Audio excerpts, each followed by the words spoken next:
Hey everyone, welcome back to Gainesville, Georgia. When you think of a failure, what do you think of?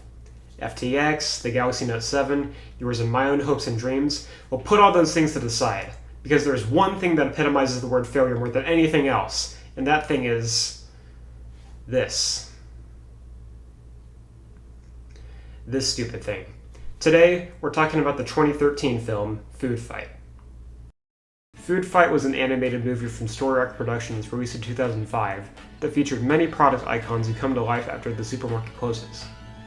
Or, well, it was supposed to release in 2005.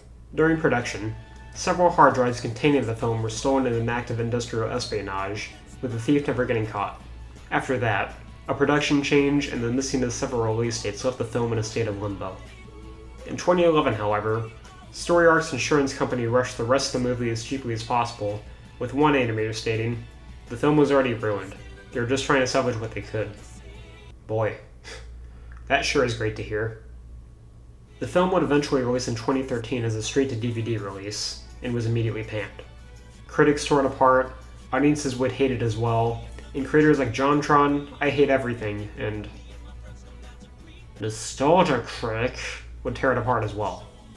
The JonTron video in particular was where I discovered this movie, and is why I decided to check it out for myself. So since this sinkhole is turning 10 this year, holy shit, I'll be tackling this movie head on to try to find everything that makes it as horrible as it is. Also, before we get into the movie, I just wanted to state that this movie had an estimated budget of $65 million. No, I didn't mean $65,000 or $65. I meant $65 million. Got it? Okay, let's dive straight into Foodfight. After a very 2000s logo appears, we're introduced to the movie's setting, Marketropolis. And... Alright, listen. You and I both know that this movie looks like ass, and not in a good way. So instead of me complaining about it every 10 seconds, I'm going to give you all a montage of the worst parts of this movie visual-wise. I'll give my reaction to them afterwards, and then we'll move on. So, here you go.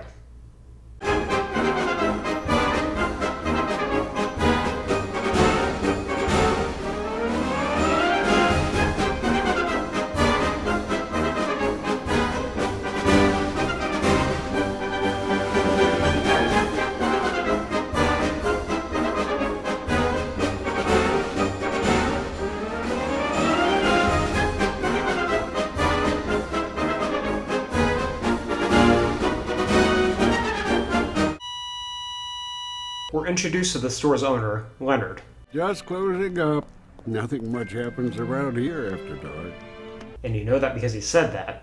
It's probably not true.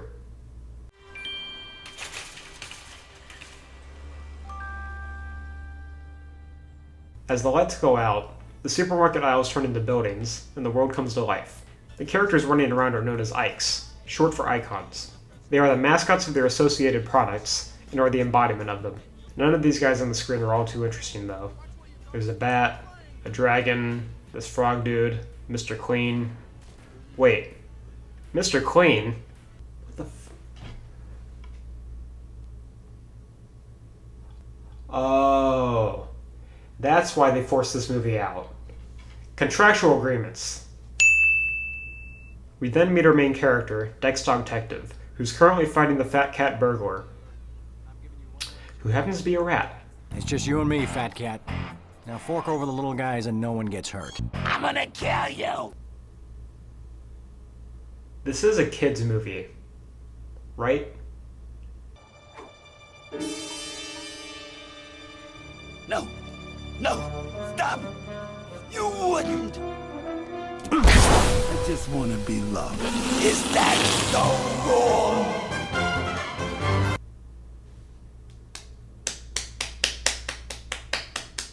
After saving the stolen kittens and sticking a perfect landing,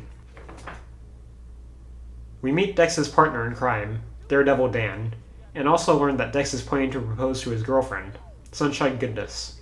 Relax, bro. We're talking about Sunshine Goodness. You could give her a crackerjack ring and she'd still say yes. Also, get used to these random movements from the characters.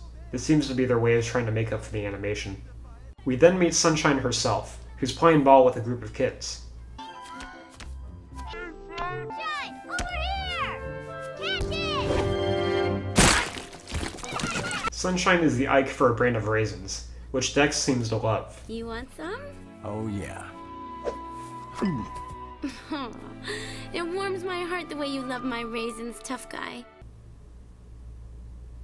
I'm just not gonna say anything.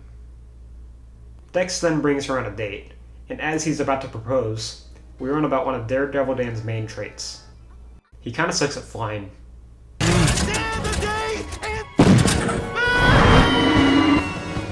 Not today.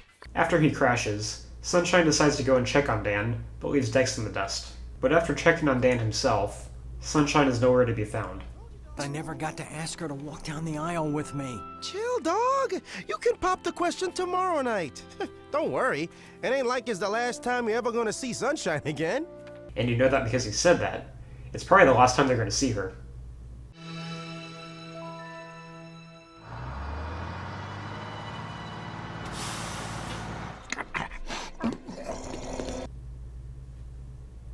Who spiked my drink? May I help you?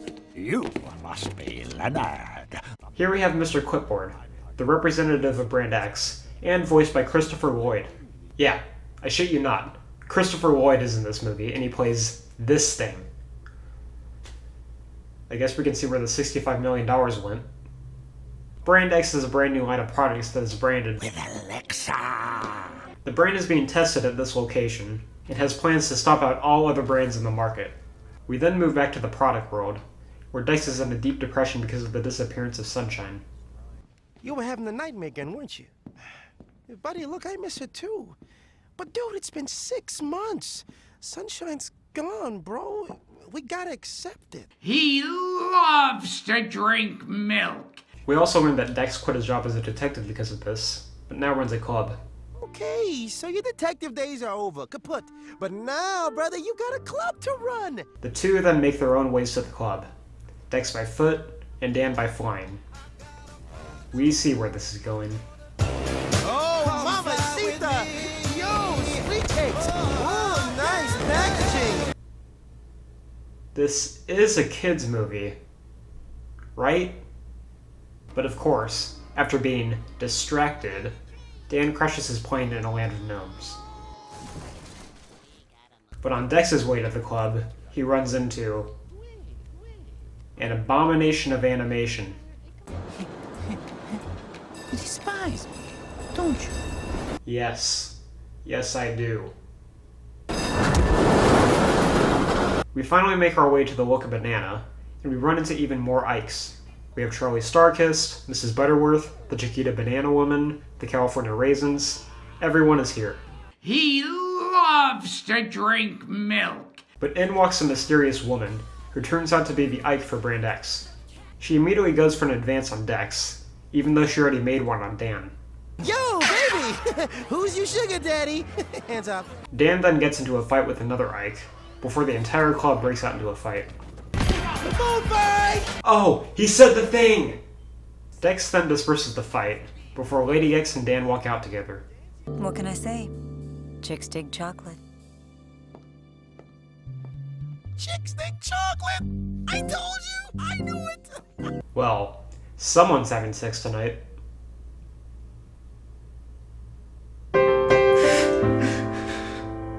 Or possibly not, as while Dex is alone drinking milk in his apartment, Lady X suddenly appears. Oh no. I know I'm starting to get a little repetitive here, but this is a kid's movie, right? But as they were dancing, Dex stops as he hears a scream from outside. Turns out that a bunch of Ice got fucking murdered, and Dan is also missing. We're the soul of our products. Without us, they're gone. Real fast. From here, Dex unretires and decides to investigate the case for himself. As Brand X becomes more present in the real world, it also does in the product world. General X, our esteemed potato chip icon, has just discovered a diabolical plot against cleaning product Ikes. Security around here is down the drain, oh!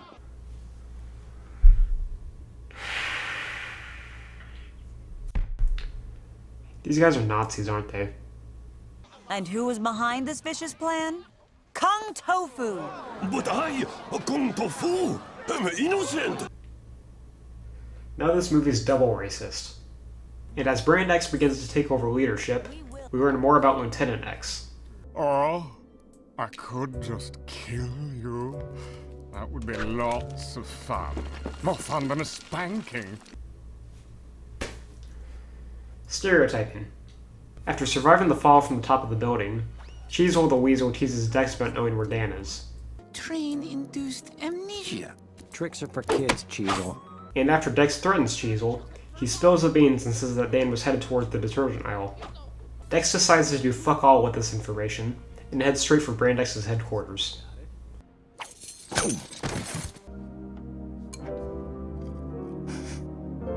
Dex? Sorry I'm not dressed. They're gonna dance again. Aren't they? Oh, but being filthy can be loads of fun. There are some stains you can never wash out. Let's try. I want to scrub your bubbles, Dex. Why is this movie so horny? Through this interpretive dance, Lady X admits to kidnapping Dan and won't set him free unless Dex joins Brand X. After refusing, Dex is beaten up by her and wakes up with Dan inside a dryer. From there, Lady X orders that everyone must be framed. They start to do so by literally killing Kung Tofu. I know I made the comparison earlier, but Jesus, this is really starting to pan out like World War II. Dan and Dex manage to escape the dryer by following a conveniently placed sock and spying on Brand X's plans. What the fudge? They're building an entire army of robotic exobites. What the hell is an exobite? Yeah, it's some kind of bug-looking robot, but where did the name come from and how did Dex know it? Hell, even the trailer didn't even know what an exobite was. Tell me what's an exobite? They then sneak around the X-soldiers and meet up with this nose doctor. Dex stole Brand X's secret ingredient and needs him to analyze it. But after the doctor sneezes all over Dex and another Ike is killed, they discover that Brand X is actually toxic to humans. The Brand X elixir is toxic to humans, and we're toxic! Oh. They then decide to send an email to get Brand X recalled, but in order to do that, they would need to get to Leonard's computer. But it's in the expiration station, and at the other end of the store. Now, you'd never make it there before the supermarket opens. You couldn't, you could try, but you can't reach them. Do you understand what I'm saying? Impossible! You need to constantly move the camera around to establish tension. So since it would be near impossible to cross the store overnight, they do so in the middle of the day. The next thing you're going to hear to be the sound of me eating you for that lunch.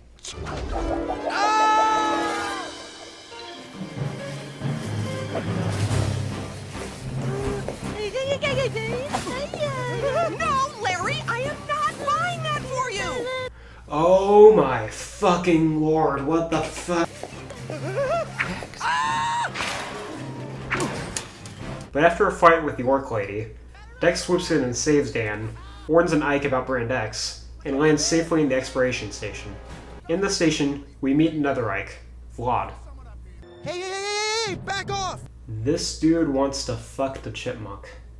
As they make it to the computer and send the recall email, Brand X lock all of them inside the station. Dex also learns that Brand X were the ones who recalled Sunshine Goodness.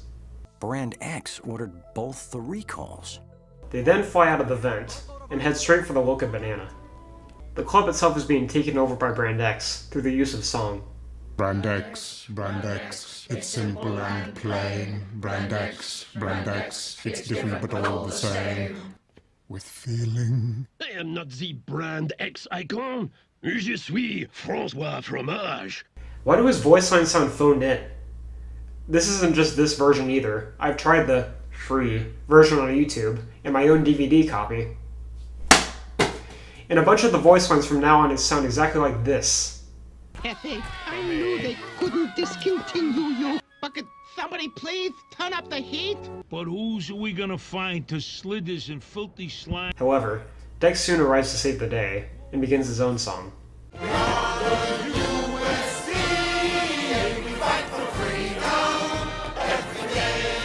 As the Ikes sing the United States Department of Agriculture song, it drives Brand X out of the club. The two sides plan for the oncoming war before the battle officially begins.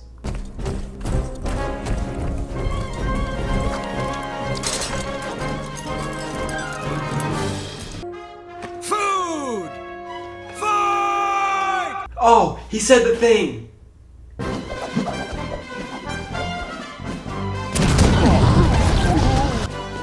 Explosions! Lots of explosions! As the agriculture people defeat General X's army, the rest of Brand X goes after anyone they can. Whip them! Whip them bad!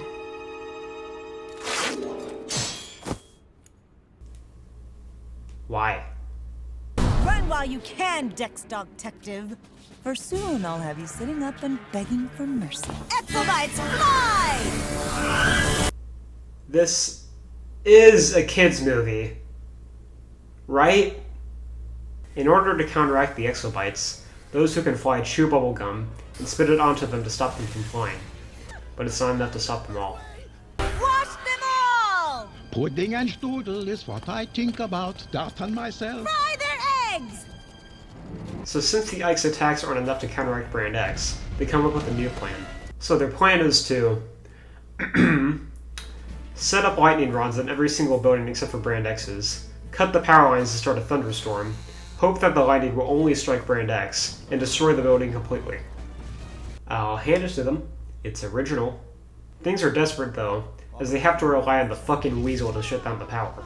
As the Ike set up the rods and Brand X continues its onslaught, Dex decides to infiltrate Brand X himself.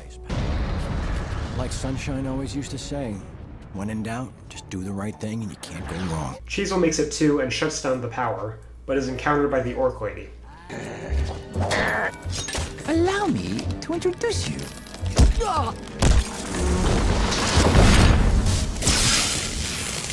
Damn. Cheezel's kinda badass. Dan drops off Dex at the headquarters, and after destroying the exobites and making it to the top of the tower, Dex finds an old friend. Dex! But through the power of raisins, Dex is able to defeat Lieutenant X.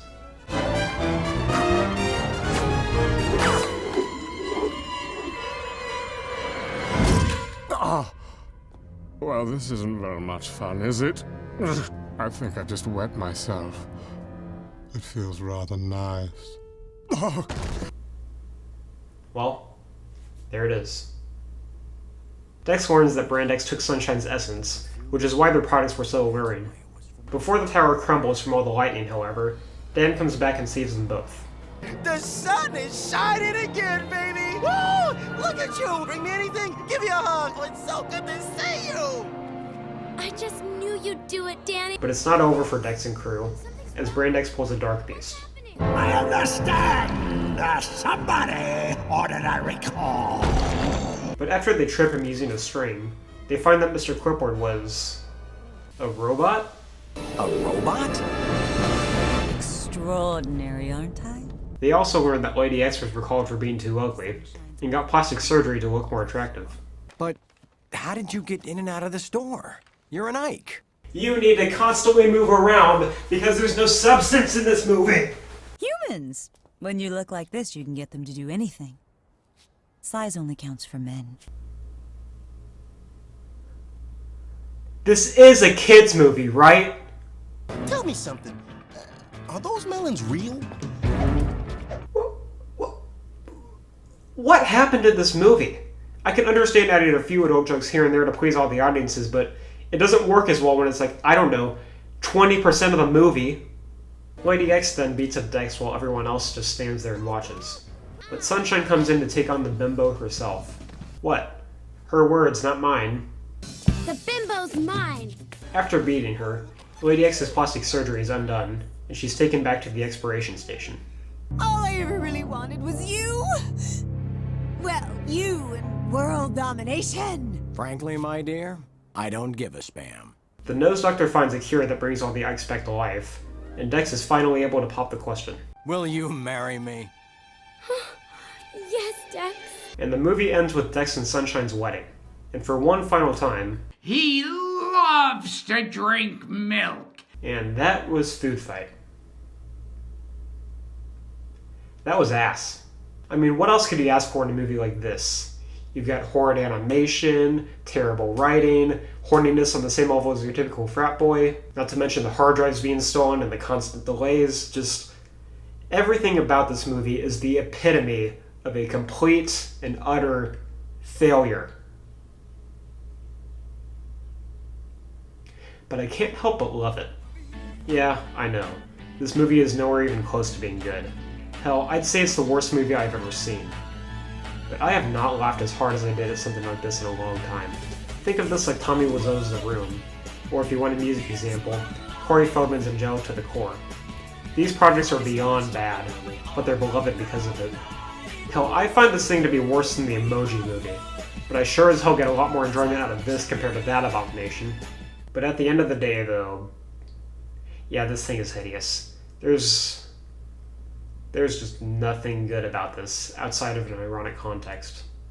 But anyways, thank you all for exploring this dumpster fire of a movie with me. Hope you enjoyed, subscribe if you want, and yeah, take care.